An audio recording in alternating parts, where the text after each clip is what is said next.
I really do believe that space has the potential to change our nation's psyche, and I'm only going to speak now about America, even though I know foreign people listen to this show too. It has a chance to change our psyche and our energy level into something far more positive and less conflicting than what it is right now. And we have to approach space as, what are the broad objectives? Are they settlement, or are they, communications, or solving medical problems, or whatever may turn you on?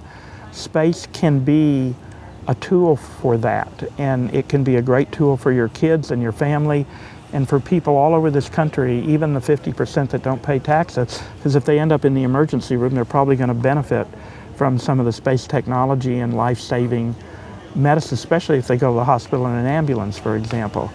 So I think you're not going to get the space value from government. You're not going to get it from NASA. You're not going to get it from the traditional space news sources. It's just the way the cookie crumbles. But if you really do your own due diligence, don't take my word for it, look at some reports like the OECD reports out of Europe on Space 2030.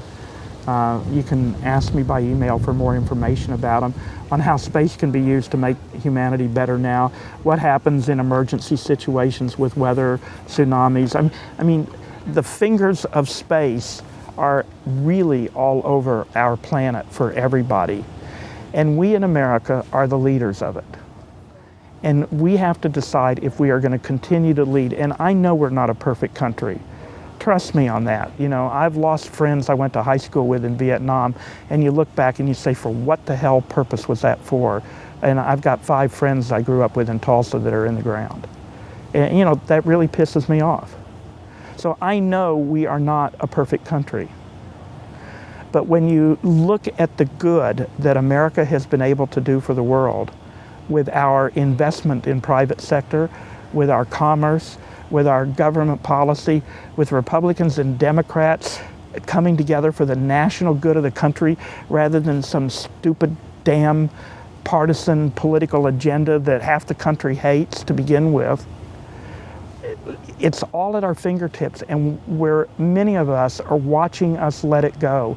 And I guess I can just close by saying it's up to everyone, but especially the younger people than me, to not let this go. I know this may not be in your experience as an American, because growing up in the aftermath of World War II and the greatest generation ever in the 50s and the 60s, and seeing live going to the moon and all of what this country has done, my group is really privileged, and I'm honored to have been able to witness so much of what changed this world for the better. And I know my sons have not witnessed that other than on YouTube, for example.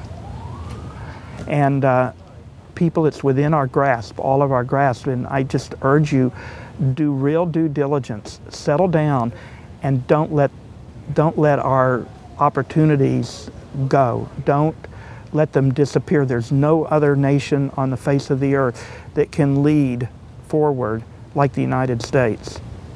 For those viewers of ours who don't know about the big tent called the Space Show, how can they get more information? The easiest way is www.thespaceshow.com. It is owned by a nonprofit called One Giant Leap Foundation, all one word, .org. So it's a California Public Benefit Corporation. It's a 501c3, and it lives on charity, unfortunately. But on the spaceshow.com website, all the listening instructions are there. You'll see a detailed website newsletter that you can click on. There's something called Guest List, and if you know how to do a global search on an internet browser, which hopefully everyone knows how to do, you can see if your favorite space guru has ever been on the show and when, or you can find out what most of the shows have been about, because keywords are there, although I didn't go back for the first 300 or 400 shows and do that once I developed that guest search tool. You can then go back to the regular website and you can do a date search down at the bottom of all the archives and pull up the actual show. that on that date that the person was on as a show.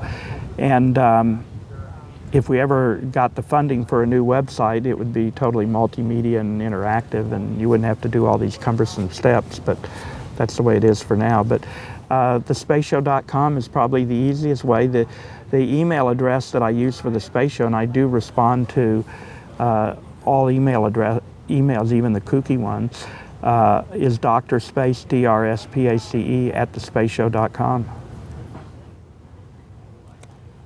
David, thank you. Thank you for the opportunity.